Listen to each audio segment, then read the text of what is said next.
আল্লাহ পাক রব্বুল আলামিন বলেন, আমি আল্লাহ তোমাদেরকে এমনি এমনি দুনিয়ার মধ্যে পাঠাই নাই। গাছ বানাইলাম তোর জন্য, মাছ বানাইলাম তোর জন্য, কীট পতঙ্গ, গাছ বানাইলাম, ফল ফলাদি যাহা কিছু বানাইলাম, বান্দা তোর গোলামি করার জন্য বানাইলাম। বান্দা আর আমি আল্লাহ তোকে বানাইলাম কেন জানুনি? ওয়ামা খালাকতুল জিন্না ওয়াল ইনসা ইল্লা লিয়াবুদুন।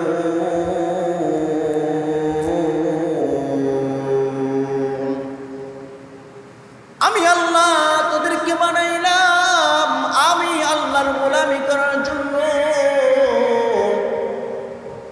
পৃথিবীর মধ্যে মানুষ মানুষকে ভালোবাসে স্বার্থের জন্য, মা সন্তানকে ভালোবাসে তাও স্বার্থের জন্য, ভাই ভাইকে ভালোবাসে স্বার্থের জন্য, বোন বোনকে ভালোবাসে স্বার্থের জন্য।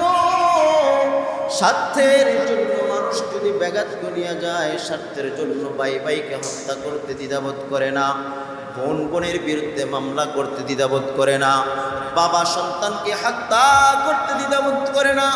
আল্লাহ বলেন, বান্দা আমি আল্লাহ তোকে যে বানাইলাম কোনো স্বার্থ নাই। আমি আল্লাহ বানাইলাম তোকে এত সুন্দর করিয়া, যেখানে পিঠ দেওয়ার দরকার সেখানে পিঠ দিলাম, যেখানে মুখ দেওয়া দরকার সেখানে মুখ দিলাম, যেখানে কান দেওয়ার দরকার সেখানে কানটা বানাইলাম। বান্দারে এত সুন্দর করে আমি আল্লাহ তোকে বানাইলাম, বান্দা তোকে এত সুন্দর করিয়া মুখ দিলাম। আল্লাহ তাআলা কুরআনুল কারীমের মধ্যে বলেন, ওয়াত্তিন ওয়াজ-যাইতুন ওয়া তুরি সিনিন ওয়া হাদাল বালাদিল আমিন। তিনের কসম, যাইতুনের কসম, ওয়া হাদাল বালাদ, ওই মক্কা শহরের কসম। আমি আল্লাহ তোকে উত্তম রূপে বানাইলাম বান্দা, আর কোন জিনিসকে এত সুন্দর করিয়া বানাই নাই। বান্দা তোকে আমি আল্লাহ যত সুন্দর করিয়া বানাইছি। সুবহানাল্লাহ। আলহামদুলিল্লাহ। মহান আল্লাহ তাআলার দরবারে অসংখ্য অগণিত শুকরিয়া, যে মহান রব্বুল আলামিন দীর্ঘ এক সপ্তাহ পর এই রবিউল আউয়াল মাস, পবিত্র জুমার দিন আল্লাহর ঘর মসজিদে আগে আগে বসবার জন্য তৌফিক দান করেছেন।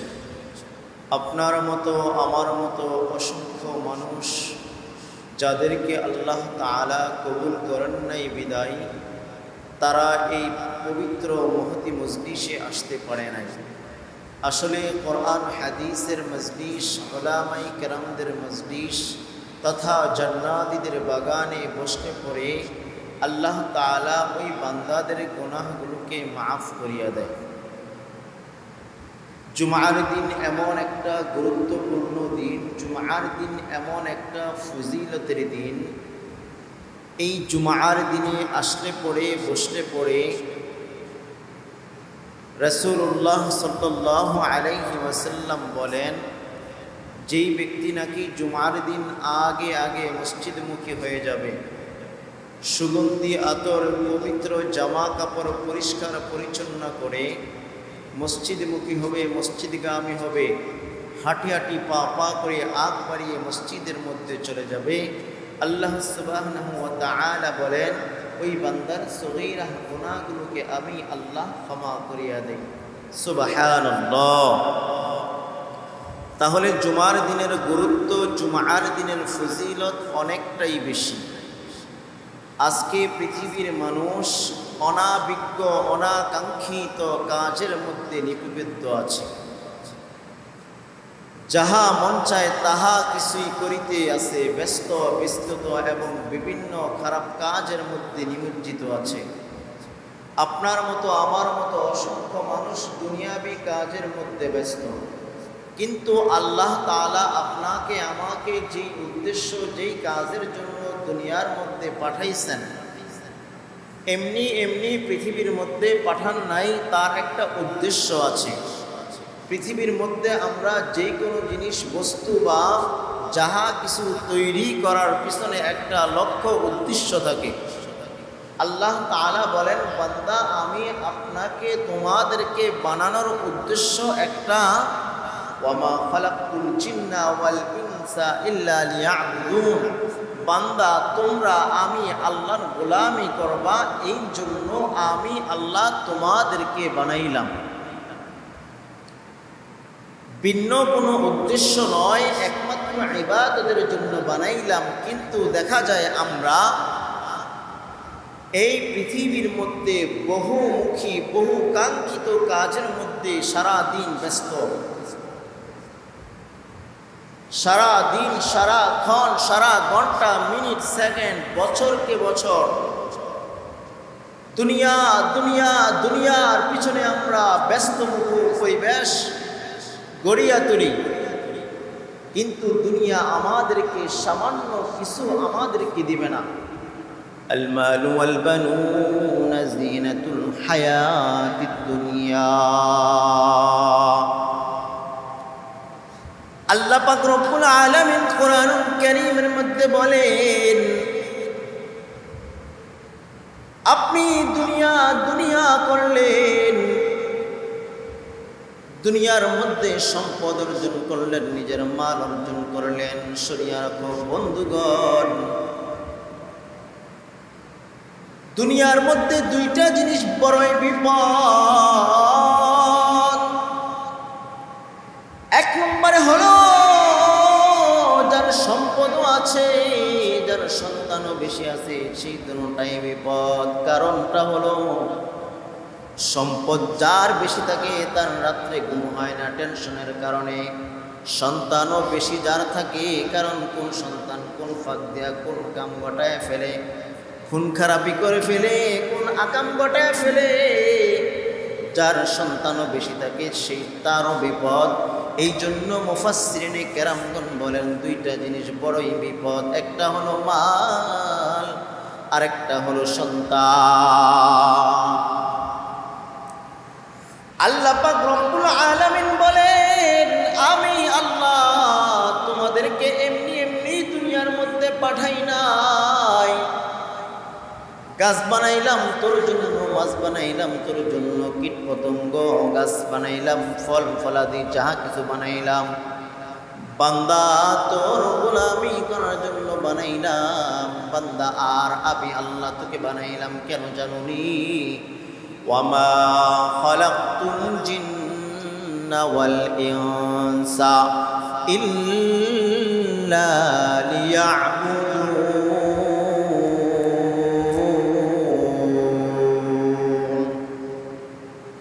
আমি আল্লাহ তোদেরকে বানাইলাম আমি আল্লাহর গোলামি করার জন্য।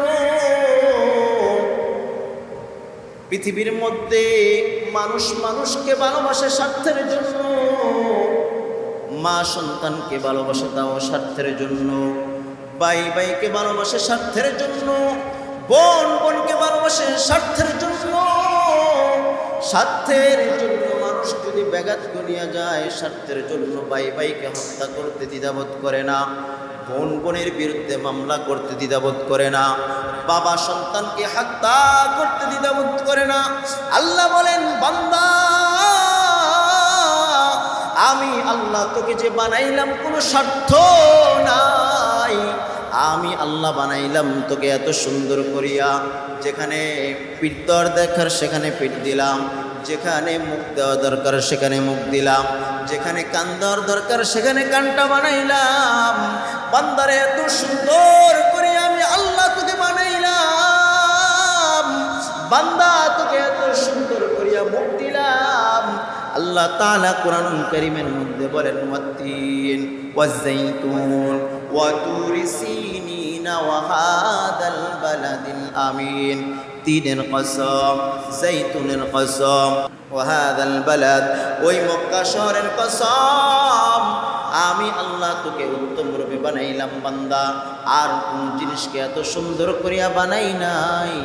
বান্দা তোকে আমি আল্লাহ যত সুন্দর করিয়া বানাইছি, সুবহানাল্লাহ। তারপরও আপনারা আল্লাহর গোলামি করেন না। পৃথিবীর মধ্যে এতটা পরিমাণ ব্যস্ততা হয়ে পড়েছেন, ৫ ওয়াক্ত নামাজের সময়সীমা মাত্র 10 থেকে 15 মিনিট সময় দিতে পারেন না।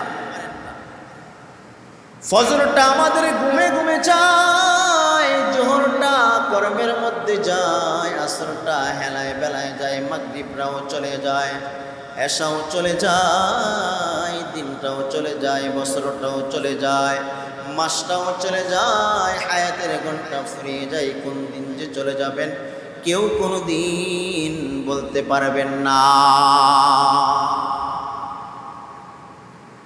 তারপরও আমরা পৃথিবীর মধ্যে এমন অবস্থার মধ্যে পৃথিবীটাকে এতটা পরিমাণ মায়া করি, পৃথিবীটাকে এত পরিমাণ মহাব্বত করি, তাকে ছাড়তে চাই না। পৃথিবী আপনাকে লালওয়ালা সিগন্যাল দিয়ে দিচ্ছে, আমি হলাম বিপদ, আমি হলাম বিপদ, আমার থেকে তোমরা দূরে থাকো। আমাকে যতটা তোমরা কাছে টানবা ততটা তোমরা বিপদগ্রস্ত হবা, যতটা মায়া করবা মোহাব্বত করবা ততটা বিপদগামী হবা। মোহাব্বত করো আখিরাতকে, মোহাব্বত করো কবরকে, মোহাব্বত করো আখিরাতের কল্যাণকামীকে। যতটা মোহাব্বত করবা, যতটা ভালোবাসবা, দেখবা তোমাদের পরিবর্তন ঠিকই হয়ে যাবে।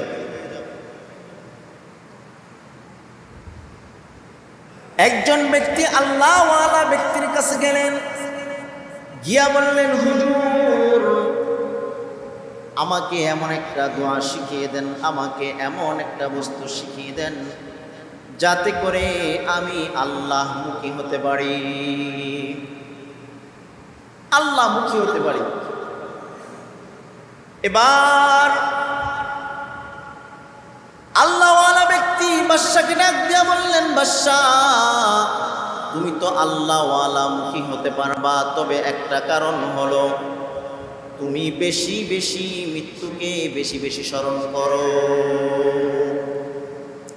এইবার বাদশাহ রাজ দরবারে যাওয়ার পর গিয়া মন্ত্রী এবং কর্মটোয়ালা লোকদেরকে বললেন, আমার জন্য স্বর্ণ দ্বারা অলঙ্কিত করে একটা তসবিহ তৈরি করো, যেটা দ্বারা আমি সারাদিন মরণের কথা চিন্তা করব। মন্ত্রী এবং কর্মটোয়ালা ব্যক্তিরা তাকে একটি স্বর্ণ দ্বারা তসবিহ যখন বানিয়ে দিলেন, এটা দিয়ে বাদশাহ মরণ জপতে লাগলো, কিন্তু বাদশার পরিবর্তন কোনোটাই হলো না।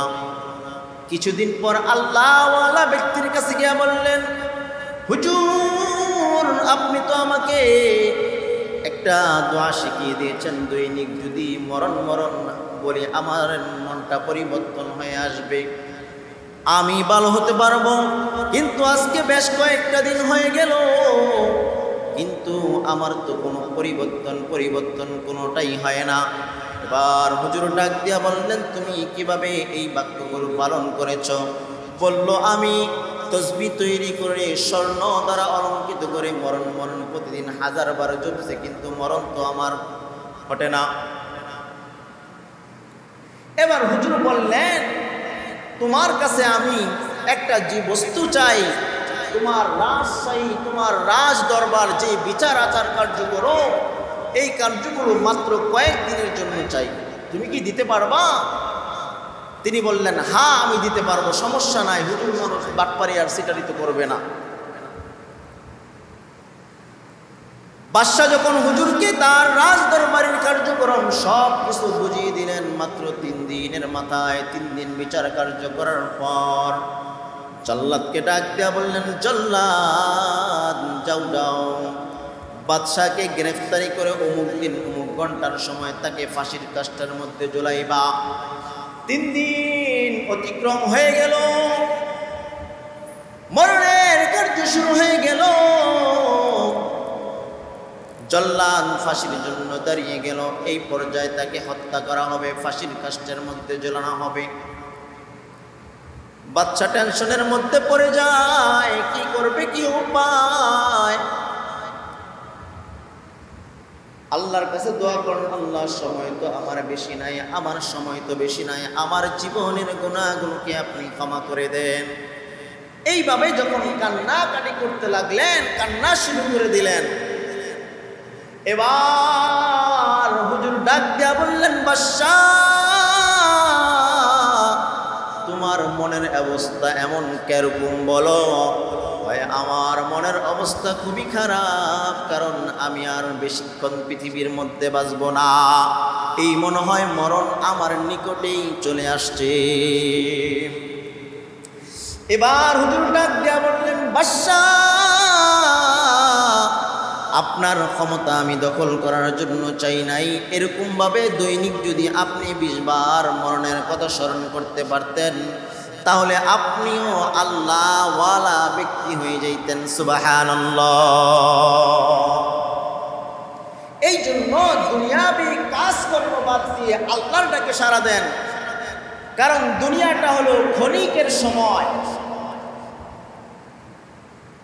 রাসূলুল্লাহ সাল্লাল্লাহু আলাইহি ওয়াসাল্লাম বলেন, কুল ইয়া কুনতুম তুহিব্বুনাল্লাহ ফাত্তাবিউনি ইউহিব্বুকুমুল্লাহ ওয়া ইয়াগফির লাকুম যুনুবাকুম ওয়াল্লাহু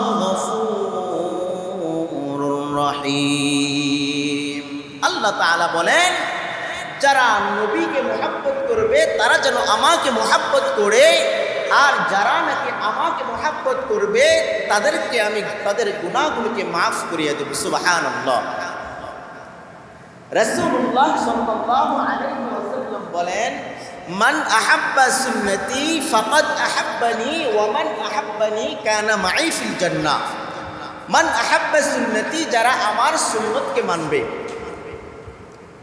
ফাকাদ আহাব্বানি, তারা যেন আমাকে ভালোবাসলো, ওমান আহাব্বানি কানা মাই ফিল জান্নাহ, আর যারা আমার সুন্নতকে ভালোবাসবে, আমাকে মুহাব্বত করবে, তারা আমার সঙ্গে জান্নাত যাবে। সুবহানাল্লাহ, সুবহানাল্লাহ। আরো আসতে বলেন। রবিউল আউয়াল মাস আসলে পরে আমরা দেখা যায় বিভিন্ন জিনিস, বিভিন্ন বস্তু, বিভিন্ন জিনিস দিয়ে আমরা ব্যস্তময় মুখরিত পরিবেশ পালন করি। আমরা নিজেকে আশিকে রাসূল দাবি করি, কিন্তু বস্তুত আমরা তো আশিকের রাসূল নয়। যারা নাকি এরকম পর্যালোচন করে কিয়াম মিলাদের আয়োজন করে, মনে হয় যে তারা আশিকে রাসূল, কিন্তু তারা তো মূলত আশিকে রাসূল নয়। যারা নবীর আদর্শ, নবীর সুন্নতকে আঁকড়ে ধরবে, নবীর সুন্নত মোতাবেক নিজের জীবন পরিচালনা করবে, নিজের সুন্নত মোতাবেক নিজের সমাজকে গঠন করবে, নিজের পরিবারকে গঠন করবে, নিজের চরিত্রকে গঠন করবে, তারাই নবীকে বেশি ভালোবাসে। কথা ঠিক কিনা? নবীর আদর্শকে ভালোবাসা, নবীর সিরাতকে ভালোবাসা, নবীর আদর্শ গঠন মোতাবেক চলা, তাইলে নবীকে ভালোবাসা। কিন্তু মুসলমান আজকে নিজেকে আশিকে রাসূল দাবি করে, দেখবেন তাদের মধ্যে নবীর বেশ, নবীর চাল চলন কিছুই দেখা যায় না। কারণ তারা নাকি বলে তারা নবীকে বেশি ভালোবাসে। তাদের চিন্তা চেতনা হলো, যদি আমি নবীর সুরত এবং নবীর সিরাত নিয়ে চলাফেরা করি, মানুষ আমাকে নিয়ে ঠাট্টা মস্করা করবে, যে দেখো না এতদিন কোনো লেবাসের কোনো গন্ধ তার শরীরের মধ্যে ছিল না, আজকে সে বেশভূষা ধরে সে দরবেশ হয়ে যায়। এরকম কয় কিনা মানুষে? হঠাৎ করে ব্যক্তি হজ থেকে উমরা পালন করে আসছে, দেখবেন তার লেবাস, পোশাক আশাক ভিন্ন রকম। এলাকার কিছু মানুষ যখন তাকে দেখবে, তাকে দেখে টিটকারি মারবে যে হুজুর হয়ে গেছে। এরকম কয় না? দেখবেন হঠাৎ করে যদি একজন ব্যক্তি নবীর সুন্নত দাড়ি তার মধ্যে চলে আসে, একই সেই ব্যক্তি আবার তাকে বলবে যে লম্বা লম্বা দাড়ি রেখে ফেলছে। এরকম ঠাট্টা বিদ্রুপ করে না সমাজের মধ্যে আছে কিনা? এই জন্য আল্লাহ তাআলা কুরআনুল কারীমের মধ্যে বলেন, ওয়ালান তারদা আনকাল ইয়াহুদু ওয়ালান নাসারা হাত্তা তাত্তাবিআ বিল্লাতাহুম। আল্লাহ তাআলা বলেন, ওই সমস্ত ব্যক্তি যারা ইহুদি নাসারাদের বংশধর, ইহুদিদের চক্রান্ত ষড়যন্ত্র একটার পর একটা তারা লেগেই রাখছে, যতক্ষণ না পর্যন্ত মুসলমানদেরকে তাদের পূর্ণাঙ্গভাবে তাদের অন্তর্গাঠিত করতে না পারবে ততক্ষণ না পর্যন্ত তারা ক্ষান্ত হবে না। কারণ তারা নিজেরাই জাহান্নামী। মুসলমানদেরকে কিভাবে জাহান্নামের মধ্যে অগ্রসর করা যায়, একটার পর একটা ষড়যন্ত্র চক্রান্ত একের পর এক তারা চালিয়ে যায়। কথা ঠিক কিনা?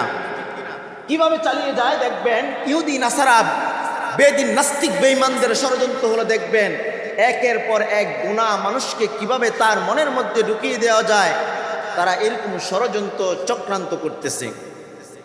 দেখবেন আগের সমাজের মধ্যে টিভি বিসিরির দাম সারা এলাকার মধ্যে একটাও ঘুরে একটা মাত্র পাওয়া যেত। কথা ঠিক কিনা? এখন দেখবেন প্রতিটা ঘরে এক একটা ঘরের মধ্যে ফ্ল্যাটের মধ্যে 2টা করে 3টা করে টিভি থাকে। ছেলের ঘরে একটা, বাবার ঘরে একটা, বোনের ঘরে একটা থাকে কিনা, ড্রয়িং রুমে একটা থাকে কিনা। কারণ কি? মানুষদেরকে গুনার মধ্যে নিমজ্জিত করার জন্য তারা পায়তারা করতেছে। এই জন্য আল্লাহ তাআলা বলেন ওয়ালান তারদা আনকাল ইয়াহুদ ওয়ালান নাসারা হাত্তা তাত্তাবিআ মিল্লাতাহুম। ইহুদিদের চক্রান্ত হলো তারা নিজেরাই গুমরাহী, যতক্ষণ না পর্যন্ত আপনাকে গুনার মধ্যে নিমজ্জিত না করতে পারবে, যতক্ষণ না পর্যন্ত তারা তোমাদেরকে গুমরাহী করতে না পারবে, ততক্ষণ না পর্যন্ত তারা ক্ষান্ত হবে না। কথা ঠিক কিনা? এই জন্য নবীর প্রেম, নবীর ভালোবাসা, নবীর সুন্নতকে আঁকড়ে ধরতে হবে। সাহাবায়ে কেরামরা নবীকে কেমন মুহাব্বত করতেন, নবীর সুন্নতকে তারা কিভাবে আঁকড়ে ধরতেন। এই জন্য বনের পাখি, বনের বাঘ তারা মানতেন, তাদেরকে মানতেন। ইমাম মালিক রহমতুল্লাহি আলাইহি ঘটনার মধ্যে উল্লেখ করেন, একবার তিনি যখন মক্কার মধ্যে যাওয়ার জন্য প্রস্তুত, লোকেরা সমবেত হয়ে গেল।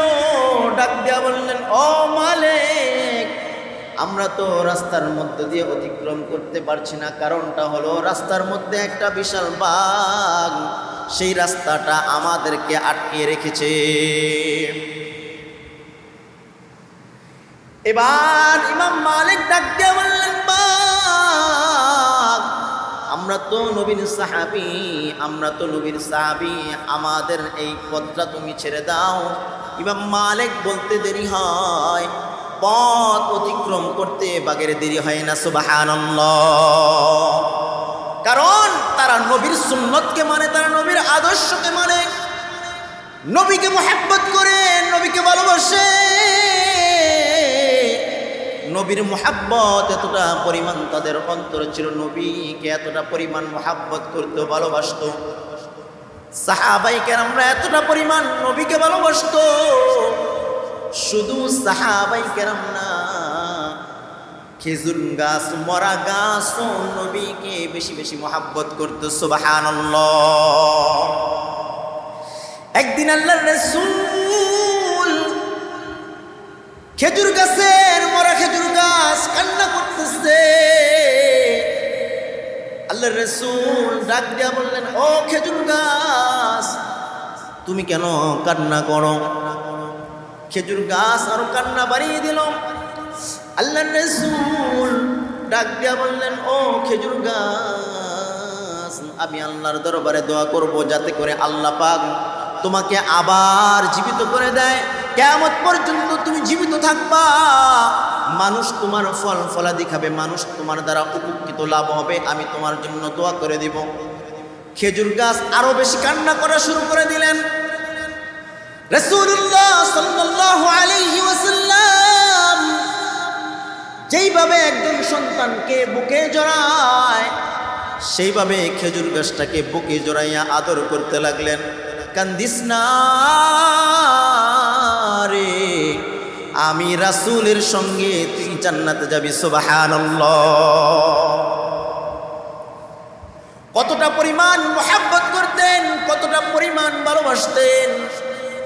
উহুদের যুদ্ধের সময় সাহাবারা যখন ছত্রভঙ্গ হয়ে গেল কাফিরদের আক্রমণের কারণে, একজন মহিলা মদিনার পথ দিয়ে যখন অতিক্রম করতেছে, মহিলাকে ডাক দিয়া বললেন, ওগো মহিলা, তোমার শহীদ যুদ্ধের ময়দানে শহীদ হয়ে গেছে। মহিলা ডাক দিয়া বললেন, ইন্না লিল্লাহ, তাতে আমার কোনো সমস্যা নাই, বলুন আমার নবীর কি অবস্থা। কিছুক্ষণ পরে আবার যখন সামনে অতিক্রম করতে লাগলেন, বললেন তোমার ভাই শহীদ হয়ে গিয়েছে। আবার যখন সামনে অগ্রসর হইতে লাগলেন, ডাক দিয়া বললেন তোমার বোন শহীদ হয়ে গিয়েছে, তোমার বন্ধু শহীদ হয়ে গিয়েছে, তাতে আমার কোনো সমস্যা নাই, আমার নবী কেমন আছে আমি এটা জানতে চাই। সুবহানাল্লাহ। তারা নবীকে এতটা পরিমাণ মহব্বত করতেন, নবীর সুন্নতকে এতটা পরিমাণ ভালোবাসতেন। সাহাবীদের মধ্যে নবীকে এতটা পরিমাণ ভালোবাসতেন, আল্লাহর রাসূল সাল্লাল্লাহু আলাইহি ওয়াসাল্লাম বললেন, হযরতে হুযায়ফা রাদিয়াল্লাহু তাআলা আনহু তিনি বললেন, মুহাম্মদের ভক্তরা মুহাম্মদকে এতটা পরিমাণ ভালোবাসে, পৃথিবীর রাজা বাদশাদের কোন দরবারে এতটা পরিমাণ মহব্বত দেখি নাই। কুরাইশদের কাছে আয়েশা বললেন, ও কুরাইশবাসী শোনো, মুহাম্মাদের ভক্তরা মুহাম্মদকে এতটা পরিমাণ ভালোবাসে, দেখো ভালোবাসার পরিমাণটা কেরম। মুহাম্মাদুর রাসূলুল্লাহ সাল্লাল্লাহু আলাইহি ওয়াসাল্লাম যখন থুতু ফালাইয়া দেয়, সাহাবায়ে কেরামরা থুতুটা তাদের মুখ দ্বারা খাওয়ার জন্য, মুখে চোখে মাখার জন্য এতটা পরিমাণ প্রতিযোগিতা করে, অন্য পৃথিবীর দরবারে আমি কোনোদিন এতটা দেখি নাই। সুবহানাল্লাহ। তার পিছন দিক দিয়ে পিঠ ফিরিয়া পর্যন্ত তারা তাকান নাই। উহুদের যুদ্ধের সময় রাসূলুল্লাহ সাল্লাল্লাহু আলাইহি ওয়াসাল্লামকে ঘিরে যখন কাফেররা চতুর্পাশ থেকে তীর এবং নিক্ষেপ করতেছে, সাহাবীদের মধ্যে একজন সাহাবী তিনি চিন্তা করলেন, আমি যদি রাসূলের দিকে পিঠ দিয়ে তাকাই তাহলে আমার বেয়াদবি হয়ে যাবে। কাফের দিকে দিয়ে পিঠটা ঘুরাইয়া তার বুকটা রাসূলের সঙ্গে মিলাইয়া প্রায় 70 থেকে 80টা তীরের আঘাত তার পিঠের মধ্যে লেগে তিনি শহীদ হয়ে গেছে। সুবহানাল্লাহ। তারপর নবীর সাথে তারা বেয়াদবি করেন নাই, এতটা পরিমাণ নবীকে ভালোবাসতেন, নবীকে মহব্বত করছেন। কিন্তু আমরা নিজেকে নবীর আশিক দাবি করি, নিজেকে নবীর সুন্নিওয়ালা দাবি করি, কিন্তু আমাদের মধ্যে নবীর চরিত্র, নবীর আদর্শ, নবীজির নেবাস, নবীজির সুরত আমাদের মধ্যে নাই, কিন্তু আমরা নবীর আশিক দাবি করি।